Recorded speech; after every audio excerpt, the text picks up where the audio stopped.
కుటుంబంలో జరిగే శుభకార్యాల సందర్భంగా సేవా కార్యక్రమాన్ని నిర్వహించడం మంచి సాంప్రదాయమని శ్రీ శివలింగేశ్వర స్వామి భక్త బృంద సేవా సమితి అధ్యక్షులు కుర్రా శ్రీను అన్నారు. పట్టణానికి చెందిన స్వర్గీయ జట్టిహారిక జ్ఞాపకార్థం శ్రీ శివలింగేశ్వర స్వామి భక్త బృంద సేవా సమితి అధ్యక్షులు కుర్రా శ్రీను పర్యవేక్షణలో మంగళవారం స్థానిక రైల్వే స్టేషన్ వద్ద వృద్ధులు, వికలాంగులు, నిరాశ్రయులకు అన్నదానం చేశారు. ఈ కార్యక్రమంలో హారిక తండ్రి జట్టి శ్రీనివాసరావు, మాతృమూర్తి జట్టి నాగమణి, సోదరుడు జట్టి నితిన్ సాయి కుమార్ సేవా సమితి సభ్యులు పాల్గొన్నారు. మా పాప రెండో వర్ధంతి సందర్భంగా పేదలకు రైల్వే స్టేషన్ దగ్గర సీను గారి ఆధ్వర్యంలో అన్నదానం జరుగుతుంది.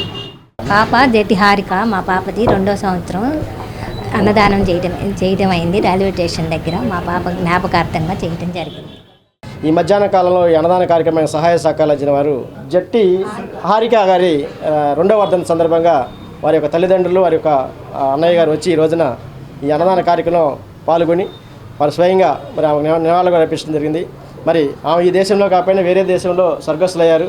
ఆమె కోసం ఎన్నో ఎదురు చూపులు చూసిన ఈ తల్లిదండ్రులకి ఆమెకి ఆత్మశాంతి చేయకోవాలని చెప్పేసి మరి ఈ రెండవ వర్ధంతి సందర్భంగా ఈ రోజున ఇక్కడ అన్నదాన కార్యక్రమం ఏర్పాటు చేసిన పెద్దలందరూ కూడా ధన్యవాదాలు.